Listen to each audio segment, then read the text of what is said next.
বুঝলাম না এখানে কি হইতেছে, এটা কেমন বিয়ের গেট? কেন বিয়ে সব কোনো সমস্যা? বিয়ের বাড়িতে গেট কি কখনো ছেলেরা ধরে? তোমাদের এখানে কি মেয়ে মানুষ নাই? ওই আপুরা,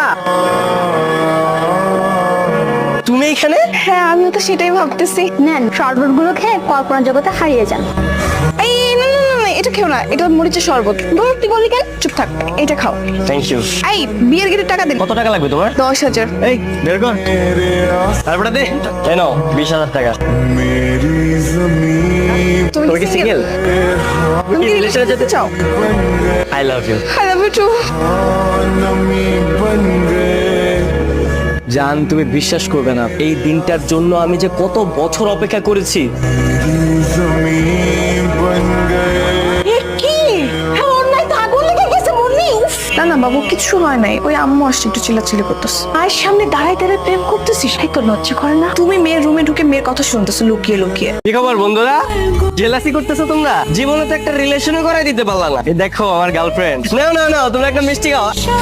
এলাকার সবাইকে মিষ্টি খাওয়াবো, বুঝছো? সে মিষ্টি ভাই পরীক্ষার রেজাল্ট দিতেছে না, নতুন রিলেশনশিপে গেছি। এই যে আমার গার্লফ্রেন্ড। এই নে ধর মিষ্টি খা। না আমি খাবো না, খেতে তো তোকে হবেই।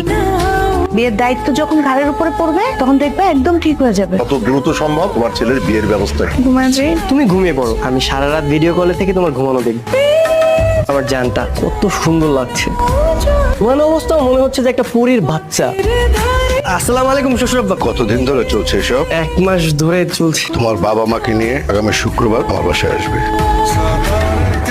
ভাই সাহেব, ওরা একে অপরকে পছন্দ করে, ভালোও বাসে। এখন আমার কোনো আপত্তি নেই, তাহলে আমরা দেরি না করি, আগামী মাসের 15 তারিখে ওদের দিয়ে দিই।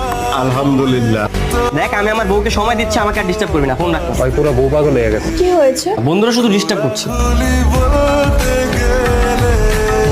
তুমি সবসময় এভাবে আমাকে ভালোবাসবে তো? হ্যাঁ অবশ্যই। এই হারামজাদা, এই দেখতাছস যে আমি আমার বউর মাথায় তেল মেখে দিছি, তারপরে বলদের মতো দাঁড়ায় আছো। দোস্ত, তুই আমাদের এইভাবে বলতে পারলি? হ্যাঁ এইভাবেই বলতে পারলাম। আজকের পর থেকে তোদের মতো ফ্রেন্ড সার্কেল আমার দরকার নেই। তোরা এখান থেকে যা। তোমাকে অনেক সুন্দর লাগছে। এখন আবার কে আসলো?